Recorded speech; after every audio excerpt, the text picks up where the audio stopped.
Assalamualaikum dear students, I am Sir Fiaz and today I am going to solve exercise 1D। अजीज़ तलबात आज हम exercise 1D solve करने जा रहे हैं। Question number 1 है fill in the blanks. Fill in the blanks, हमें कुछ blanks given हैं, हम उनको फिल करेंगे according to condition. A unit set is also called a dash. अच्छा, यूनिट का मतलब होता है स्टूडेंट 1। यूनिट सेट मतलब ऐसा सेट जिसके अंदर एक एलिमेंट होगा तो उसको हम यूनिट सेट कहते हैं। इज़ कॉल्ड उसको हम दूसरा नाम है सिंगलेटन सेल भी बोलते हैं। सिंगलेटन सेल, सिंगलटन सेट, ठीक है, सिंगलटन सेट भी बोलते हैं। देखो जिस तरह ये सेट है, हमारे पास एक एलिमेंट है तो हम इसको बोलेंगे यूनिट सेट भी बोलते हैं या सिंगलटन सेल भी बोलते हैं। सिंगलटन सेल का मतलब जिसके अंदर एक एलिमेंट होता है। A set of all integer is an dash set. जितने भी इंटीजर्स होते हैं स्टूडेंट, हम उनको बोलते हैं कि ये इनफाइनाइट सेट हैं, उनकी कोई लिमिट नहीं है। इनफाइनाइट सेट, ठीक है, जिस तरह हम कहते हैं नेचुरल नंबर। अब हमें लिमिट नहीं पता उसको, ठीक है। ऑड नंबर, इवन नंबर, हमें उनकी लिमिट नहीं पता ना, कोई लास्ट लिमिट नहीं पता होती, तो इसलिए वो इनफाइनाइट सेट है, उनकी कोई हद नहीं है, लास्ट लिमिट हमें नहीं पता। द सिंबल डैश, ये वाला, ये जो सिंबल है रिप्रेजेंट अ डैश। इस सिंबल, ये जो सिंबल है बच्चों, एम्प्टी सेट को रिप्रेजेंट करता है।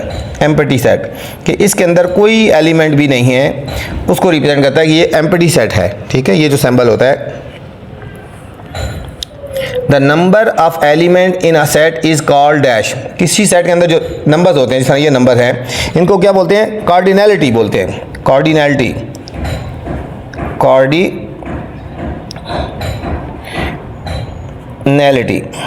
इसको बोलते हैं कार्डिनैलिटी। CARDINALITY, ठीक है, कार्डिनैलिटी बोलते हैं इसको बच्चों। जितने भी नंबर उसके अंदर होते हैं उसको हम बोलते हैं इसकी cardinality. The universal set of A1 3 5 and B2 4 6 is. इनका यूनिवर्सल सेट क्या हो जाएगा स्टूडेंट? इन तमाम सेट्स को मिला के लिखेंगे तो वो यूनिवर्सल सेट हो जाएगा। अब देखो 1 आ जाएगा, फिर 2 आ जाएगा, 3 4 5 6, 1 2 3 4 5 6। यूनिवर्सल सेट वो होता है जिसमें जो गिवन सेट होते हैं उनके तमाम एलिमेंट उसके अंदर मौजूद होते हैं, ठीक है। इनको अरेंज करके लिख लेंगे, ठीक है। 1 2 3 4 5 6 आ गया। ये तो student question number 1। Question number 2 है state whether the following are true और फॉल्स। अब हमने बताना है कौन सी स्टेटमेंट ट्रू है और कौन सी स्टेटमेंट फॉल्स है बच्चों। ट्रू और फॉल्स के बारे में हमने बताना है, कौन सी सही है कौन सी गलत है। फर्स्ट पार्ट है P is equal to 1 2 3 dot dot up to 10 is written as P is equal to 1 2 3 4 5 6 7 8 9 10। इस सेट को इस सेट में लिखा is the set builder form. वो कह रहे हैं ये जो सेट लिखा हुआ है, इस सेट को जब हम इस तरह लिखेंगे तो कह रहे हैं ये सेट बिल्डर फॉर्म है, क्या ये ट्रू है या फॉल्स है। स्टूडेंट ये जो फॉर्म होती है ये सेट बिल्डर फॉर्म नहीं होती, ये टेबुलर फॉर्म होती है। कौन सी फॉर्म होती है? ये टेबुलर फॉर्म होती है, तो सेट बिल्डर फॉर्म नहीं होती। तो इसका मतलब है ये फॉल्स हो गया। यहाँ इसके आगे लिख देंगे ये फॉल्स है, ठीक है, ये सेट बिल्डर फॉर्म नहीं है। A set of all the children, set of all children in the school is a finite set. एक स्कूल के अंदर जितने भी चिल्ड्रन, जितने भी बच्चे होते हैं, हम उसको गिन सकते हैं ना, जिसको गिन सकते हैं वही फाइनाइट सेट होता है। तो ये हमारे पास ट्रू हो गया, ठीक है। फाइनाइट सेट कौन सा होता है? जिनको हम काउंट कर सकते हैं। तो एक स्कूल के अंदर जितने भी चिल्ड्रन हैं हम उनको काउंट कर सकते हैं, इसलिए ये हमारे पास ट्रू हो जाएगा। थर्ड है a set of all the countries of the world is not a well defined set. वो कह रहे हैं कि पूरी दुनिया में जितनी भी कंट्रीज़ हैं वो वेल डिफाइंड नहीं है। वेल कह रहे हैं, वेल डिफाइंड होता है जिसको हम काउंट कर सकते हैं। पूरी दुनिया में हमें पता है कितने कंट्रीज़ हैं, हम उनको काउंट कर सकते हैं, तो ये फॉल्स हुआ, ठीक है। वेल डिफाइंड होता है ना, ठीक है, तो ये कह रहे हैं कि नॉट वेल डिफाइंड है, ये फॉल्स है। अच्छा, नेक्स्ट फोर्थ पार्ट में जाने से पहले आपसे गुजारिश है, अगर चैनल पे नए हैं स्टूडेंट तो चैनल को लाइक करना है, अपने सब्सक्राइब करना है और दोस्तों के साथ शेयर भी करना है, ताकि मैं आपके लिए नई नई वीडियोस बनाता रहूँ, अच्छी अच्छी वीडियोस बनाता रहूँ, ठीक है। अब आपका भी फ़र्ज़ है चैनल को खुद भी लाइक करना है, दूसरों को भी कहना है लाइक करें और चैनल को सब्सक्राइब करें। फोर्थ पार्ट है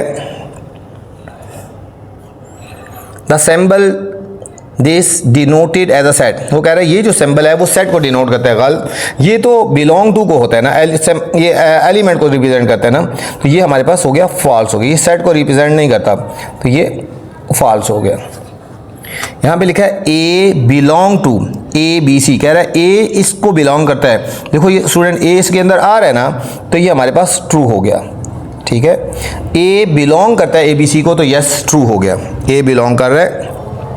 यहाँ कह रहा है कि सी नॉट बिलोंग टू इस दिस सेट, कह रहे हैं सी बिलोंग नहीं कर रहा है, जबकि सी तो बिलोंग कर रहा था, तो ये कह रहे हैं कि नहीं बिलोंग कर रहा है। इस लाइन पे लगी है तो नॉट बिलोंग टू है ना, तो ये हमारे पास फॉल्स हो गया, ये फॉल्स हो गया। ये तो स्टूडेंट क्वेश्चन नंबर 2 था। Question number 3, make a list of finite set and infinite set. इसमें हमने बताना है कौन से फाइनाइट सेट हैं और कौन से इनफाइनाइट सेट हैं। फाइनाइट सेट वो होते हैं जिसको हम काउंट कर सकते हैं, क्या कर सकते हैं, काउंट कर सकते हैं, और इनफाइनाइट नॉट काउंट कर सकते हैं, जिनको काउंट नहीं कर सकते। ठीक है, जिनको हम काउंट कर सकते हैं वो फाइनाइट हैं, जिनको काउंट नहीं कर सकते वो इनफाइनाइट होते हैं। Set of cities in Pakistan, Pakistan में जितनी सिटीज़ हैं क्या हम उनको काउंट कर सकते हैं? यस काउंट कर सकते हैं, तो ये होगा फाइनाइट सेट। ठीक है, ये होगा फाइनाइट सेट, जिसको काउंट कर सकते हैं वो फाइनाइट हुआ। सेट ऑफ यूनिवर्सिटीज़ इन लाहौर, लाहौर के अंदर जितनी यूनिवर्सिटीज़ हैं यस उनको काउंट कर सकते हैं, तो ये भी हमारे पास हुआ फाइनाइट सेट। ठीक है, फाइनाइट सेट होता है जिसको काउंट कर सकते हैं। सेट ऑफ होल नंबर्स, अब सेट ऑफ होल नंबर्स हमें नहीं पता, होल नंबर स्टार्ट तो 0 से होते हैं लेकिन लास्ट लिमिट हमें नहीं पता, तो जिसकी लास्ट लिमिट पता ना हो, जिसको वेल डिफाइंड ना हो, तो वो हमको बोलते हैं इनफाइनाइट सेट। इनफाइनाइट सेट कि ये इनफाइनाइट है, जिसकी हमें लिमिट ही नहीं पता लास्ट वाली। नेक्स्ट है set of negative integer. Set of negative integer जो है ये भी हमें इसकी भी लास्ट लिमिट नहीं पता कि कहाँ तक एंडिंग जा रहे हैं, ये भी इनफाइनाइट हुआ, इनफाइनाइट सेट, ये भी इनफाइनाइट हुआ। Set of points on a line segment, एक लाइन सेगमेंट के ऊपर कितने पॉइंट्स होते हैं? अनलिमिटेड होते हैं बच्चों, इसको भी हम काउंट नहीं कर सकते, तो ये भी इनफाइनाइट हुआ, infinite set. Set of vowels of the English alphabets, set of vowels हम काउंट कर सकते हैं, 5 ही होते हैं, ए ई आई ओ यू, तो ये हमारे पास होगा फाइनाइट सेट। फाइनाइट सेट हुआ क्योंकि हम इसको काउंट कर सकते हैं, बता सकते हैं कि क्या है। नेक्स्ट क्वेश्चन नंबर 4 है student, make a list of empty set. इसमें हमने बताना है कौन से एम्प्टी सेट है। एम्प्टी सेट वो होते हैं जिसके अंदर कोई एलिमेंट नहीं होता, नो एलिमेंट, जिसके अंदर कोई एलिमेंट नहीं होता, हम उसको बोलते हैं कि ये एम्प्टी सेट है, जिसके अंदर कोई एलिमेंट भी नहीं होगा। Set of whole numbers between 9 and 10। अब स्टूडेंट 9 और 10 के बीच में कोई नंबर होता है? 9 और 10 के बीच में कोई नंबर नहीं होता, तो हम इसको बोलेंगे ये एम्प्टी सेट हुआ, एम्प्टी सेट, जिसमें कोई एलिमेंट नहीं हो वो एम्प्टी सेट होता है। Set of people who landed on Mars before 1994, कह रहा है 1994 से पहले वो लोग जो मार्स के ऊपर रहते थे कोई भी नहीं था। ठीक है, तो ये भी एम्प्टी सेट, एम्प्टी सेट जिसके अंदर कोई एलिमेंट नहीं होता है, जहाँ पे कोई चीज़ भी एग्जिस्ट नहीं करती, वो एम्प्टी हो गया। थर्ड वाला set of integers between 4 and 6, 4 और 6 के बीच में एलिमेंट होते हैं ना, तो ये नॉट एम्प्टी होगा, not empty, not empty set. Next है सेट ऑफ इवन प्राइम।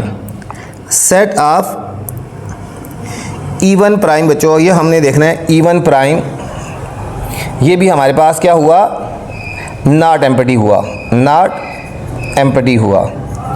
ज़ाहिर इवन प्राइम एक ही आता है ना, जिसमें आता है 2 आता है, तो ये नॉट एम्प्टी हुआ। Set of 3 digit number greater than 1000 से ऊपर को 3 डिजिट नंबर रहता है, ये तो 4 डिजिट से होंगे, ये हो गया एम्प्टी सेट हो गया, ये हो गया हमारे पास एम्प्टी सेट, इसमें कोई भी नहीं आता।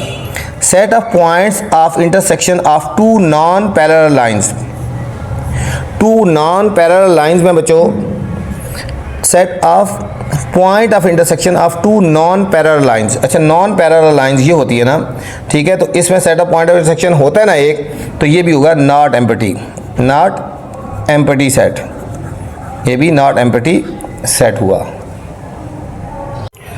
Question number 5 student, in each of the following sets, इन तमाम सेट्स में पार्ट नंबर 1 से लेकर 6 तक आइडेंटिफाई, एक तो आइडेंटिफाई करना है, एंड राइट एन एलिमेंट, एक एलिमेंट ऐसा है which does not belong to the set, जो इस सेट को बिलोंग नहीं करता, ठीक है। री right the new set using set notation, ठीक है, उसको हमने दोबारा री राइट करना है, सेट नोटेशन में हमने लिख के करना है हमने। अच्छा स्टूडेंट, इनमें कुछ सेट हमें गिवन है, तो इसमें कह रहे हैं कि कौन से एलिमेंट इसके अंदर नहीं है जो इस सेट को बिलोंग नहीं करते। अब देखो ज़रा गौर से देखा जाए, S equal to A B C D E और 3, यहाँ पे स्टूडेंट जो 3 लिखा हुआ है ना, 3 इस सेट को बिलोंग नहीं करता, 3 इस सेट को बिलोंग नहीं करता। यहाँ लिखेंगे 3 डज नॉट बिलोंग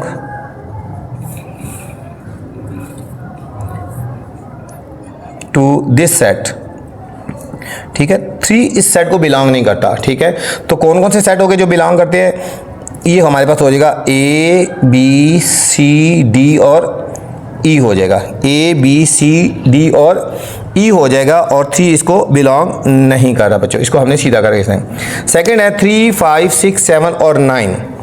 अब देखो 3 है, फिर 4 छोड़ के 5, 6 नहीं आना चाहिए, 7 के बाद 9, तो जो 6 है ना वो इसको बिलोंग नहीं करता, ठीक है। ये सारे ऑड नंबर है ना, तो यहाँ लिखेंगे 6 does not belong to this set, 6 इस सेट को बिलोंग नहीं करता। अब जो सेट को बिलोंग करते हैं वो हमने लिख लेंगे, 3 5 7 और 9 हम लिख देंगे, ठीक है। ये ब्रैकेट क्लोज होगी। नेक्स्ट है 4 9 25 35 और 49। अब देखो 4 क्या है, ये 2 का स्क्वायर है 4, 3 का स्क्वायर 9, 5 का स्क्वायर 25, 7 का स्क्वायर, ये सारे स्क्वायर्स हैं। 35 किसी का स्क्वायर नहीं बनता, बाकी सब जो हैं वो स्क्वायर हैं, ठीक है, किसी न किसी डिजिट के। तो हम यहाँ लिखेंगे 35 does not belong to this set, 35 इसको बिलोंग नहीं करता, तो जो बिलोंग करते हैं वो हम लिखेंगे, ये 2 का स्क्वायर है, ये 9 3 का स्क्वायर है, ये 5 का स्क्वायर है, और ये 7 का स्क्वायर है 49, ठीक है। ये हमारे पास आ गए। नेक्स्ट 2 3 5 7 9 11 13 17 19 और 23। अब स्टूडेंट देखो 2 आ गया prime number, 3 prime number, 5 prime number, 7 prime number, ये प्राइम नंबर नहीं है, 11 प्राइम है, 13 प्राइम है, 17 प्राइम है, 19 प्राइम है और 23 प्राइम है। तो 9 जो है वो प्राइम नहीं है, इस सेट को बिलोंग नहीं करता। 9 डज नॉट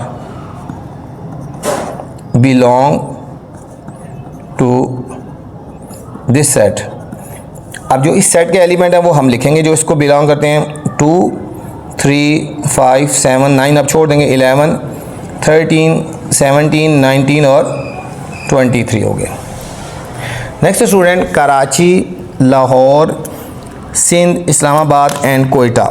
यहाँ पे देखो जो सिंध है वो इनको रिप्रेजेंट नहीं कर रहा, ठीक है, ये प्रोविंस हैं, तो ये हमारे पास आएगा Sindh does not belong to S, ठीक है, ये सिटी नेम भी कह दो, टू सेट। अब बाकी जो बच गए वो हमारे पास वो सेट हों, कराची, लाहौर, ये सिटीज़ हैं ना, इस्लामाबाद और कोयटा। नेक्स्ट है एप्पल, ऑरेंज, बनाना, ओनियन, गावा और मेलन। इसमें स्टूडेंट देखो ओनियन जो है ना ये इस सेट को बिलोंग नहीं कर रहा, ठीक है, ये सब्ज़ी है, onion does not belong to this set, ठीक है। अब इस सेट के एलिमेंट जो बिलोंग कर रहे हैं वो हम लिखेंगे, एप्पल, ऑरेंज, बनाना, गावा और मेलन। ये थी स्टूडेंट एक्सरसाइज 1D। उम्मीद आपको समझ आई होगी। अब आपसे गुजारिश है वीडियो पसंद आए तो कमेंट्स लाजमी करना है, वीडियोस को दोस्तों के साथ भी शेयर करना है और उन्हें भी कहना है चैनल को लाइक करें, सब्सक्राइब करें और दोस्तों के साथ शेयर करें ताकि मैं आपके लिए अच्छी अच्छी वीडियोस बनाता रहूं। अपना ख्याल रखना बच्चों। अल्लाह हाफिज़।